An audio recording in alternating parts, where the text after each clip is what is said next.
Steelers keep playoff hopes alive with win over Ravens.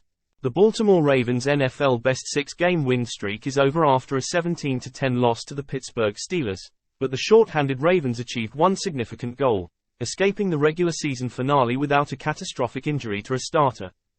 After wrapping up the AFC's number 1 seed in the AFC North title a week ago, the Ravens, 13-4, knew Saturday's game against their division rival had no playoff ramifications for them.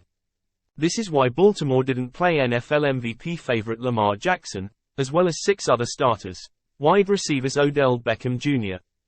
and Zay Flowers, guard Kevin Zeitler, middle linebacker Roquan Smith, safety Kyle Hamilton and cornerback Marlon Humphrey. They have accounted for 94 starts this season and have totaled 12 career Pro Bowl appearances. The Steelers, on the other hand, needed a win to keep their playoff hopes alive. Now, they'll need some help from the Miami Dolphins and Tennessee Titans on Sunday. Pittsburgh Steelers. And now, the Steelers wait.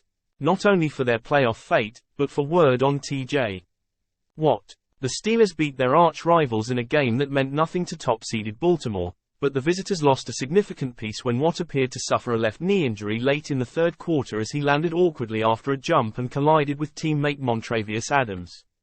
Watt pounded the ground with his fist as athletic trainers rushed to his side and teammates took knees around him.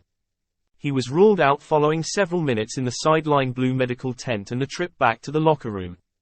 Watt, voted Steelers MVP earlier this week by his teammates, was in the midst of a Defensive Player of the Year caliber season, leading the NFL with 19 sacks. In a season in which the Steelers' defense took hit after hit, Watt remained the steady constant, wrecking the game off the edge week after week. He recorded 2 sacks, 2 quarterback hits and 3 tackles for loss against the Ravens. Mathematically, the Steelers' playoff hopes rest on either a loss by Buffalo, a loss or tie by Jacksonville or a Houston-Indianapolis tie. Realistically, though, their playoff hopes rest on their star pass rusher and his prognosis. Pivotal play. On the first play of the fourth quarter, quarterback Mason Rudolph found Diontae Johnson on a slant, and Johnson outran the entire Ravens secondary for a 71-yard touchdown. Rudolph, who had a bumpy game playing in miserable weather conditions, led Johnson with the pass, and Johnson turned it into 56.1 yards after the catch en route to a go-ahead touchdown to break a 7-7 tie. Eye-popping stat. With a 4-yard gain in the third quarter, running back Najee Harris became the first Steeler in franchise history to crest 1,000 yards in each of his first 3 seasons. Part of an inconsistent ground game for most of the season, Harris came alive in the final 3 weeks with Rudolph at quarterback. He built on his 2-touchdown, 122-yard performance against Seattle with 122 yards and a touchdown against the Ravens for his first stretch of back-to-back games with at least 100 rushing yards this season. QB breakdown. After helping the Steelers to 2 of their best defensive performances, Rudolph's third start wasn't quite as auspicious. He completed 18 of 20 attempts for 152 yards with a touchdown on mostly short passes. The driving, cold rain didn't help, but Rudolph lost control of the ball 3 times and was sacked 3 times. In field goal range at the end of the second quarter, Rudolph fumbled on third down and lost the ball, ending the Steelers' opportunity to break a 7-7 tie just before halftime. Then, Rudolph mishandled the snap after a delay of game penalty on the Steelers' first drive of the third quarter, forcing the Steelers to punt after opening the drive with a 15-yard run by Harris.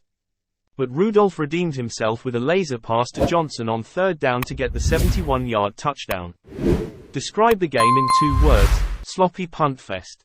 Playing in miserable conditions, the 2 teams combined for 4 turnovers and 13 punts. Brooke Pryor. Baltimore Ravens. Backup quarterback Tyler Huntley and the Ravens' offense were sluggish, producing a season low in yards, 224, and tying a season low in points, 10. This underscored how much Baltimore needs a healthy Jackson.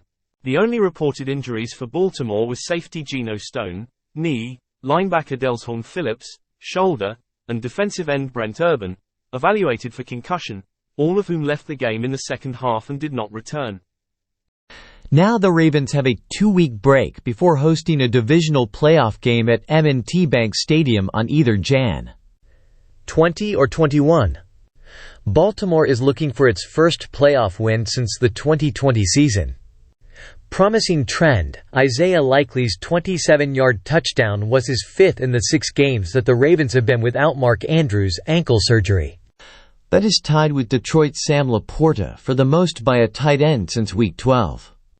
Likely now has 3 touchdown catches of 25 yards or longer, which are the most by Baltimore players since 2021. This is quite a turnaround this season for Likely, who had 9 catches in the first 10 games when Andrews was the No. 1 tight end target.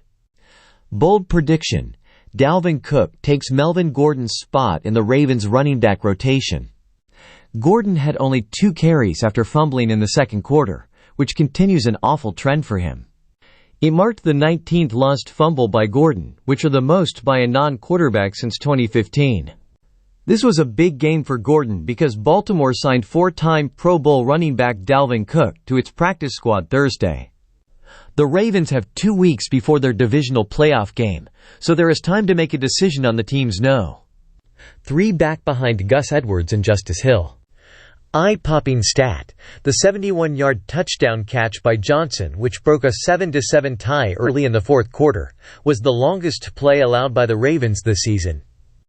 It was the first time that backup Ravens cornerback Rock Ya-Sin had been targeted all game, according to NFL Next Gen stats. Not giving up the big play had been a strength of the Ravens, who entered the final week of the regular season, allowing an NFL best 5.8 yards per attempt.